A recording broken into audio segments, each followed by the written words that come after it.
your issue of the timing of the budget, I think critics of that proposal to withhold pay say that puts the power in the governor's hand, because the governor, he or she is usually a millionaire, multi-millionaire. Gary Zingaretti probably can't go as long as the governor can without a paycheck. Would you agree with that? Well, on that premise, I know the governor can go longer without a paycheck than Gary Zingaretti can. But you know what? I'm okay with that, because the governor can go longer without a paycheck than most of our residents as well. But that doesn't mean that our residents don't deserve a budget, an accurate budget, and an on-time budget. So if I have to put my day's pay in to support the residents and the voters in the 119th, then I'm willing to do that. Do you have to win in Nanticoke to win the district? Obviously, our goal is to win everywhere. We've been very successful in getting our word out. Nanticoke obviously is the biggest population center within the district.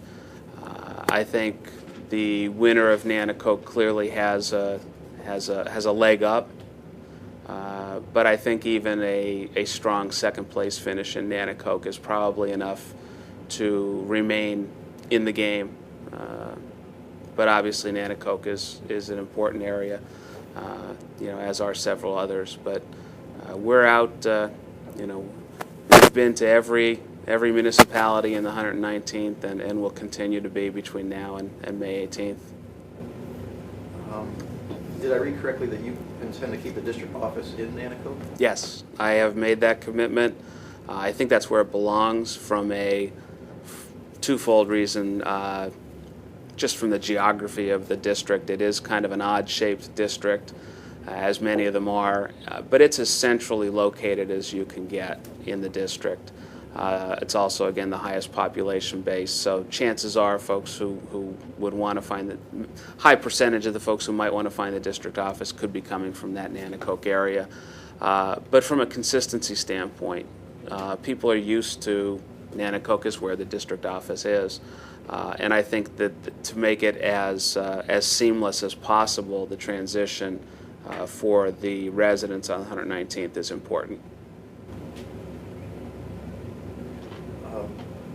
Downtown Nanticoke, despite some significant projects, I think most people would consider to be downtrodden. Is there going to be a compelling reason for you to try to devote money to Nanticoke at the expense of Bear Creek, or are you're going to be pulled in different directions, I would think? How do you resolve that?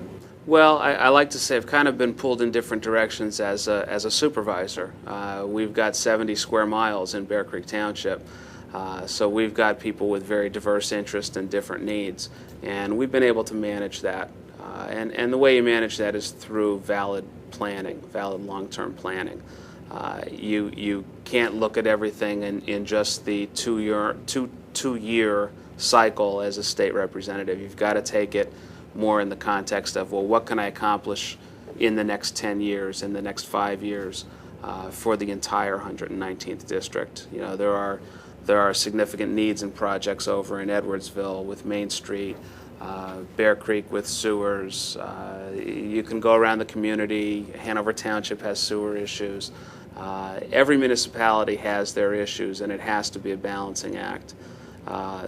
One of the things that I would take the opportunity to plug is both Nanticoke City and Plymouth Township have home rule decisions coming up this year.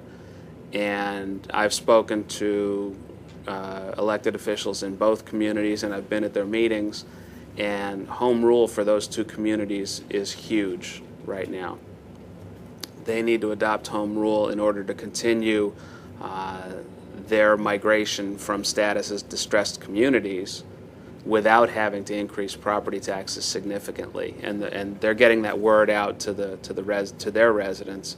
But that's an example of the type of thing that failure on the local level to accomplish that will be very bad for the residents of Nanticoke City and Plymouth Township, and it's something that they need to get the word out to their voters, and we as elected officials representing the 119th need to make sure that the residents know.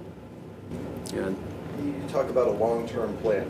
Do you think that this region has a long-term plan right now? I mean, do you talk to Representative Mundy and Representative Pashinsky to find out where are we, what are their priorities, and how does that fit?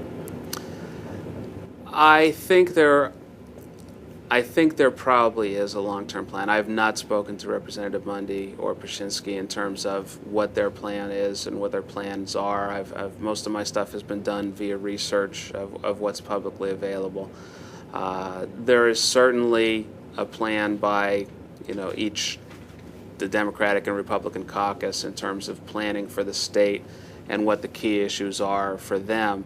I think the key is identifying those issues where it should be and has to be bipartisan support.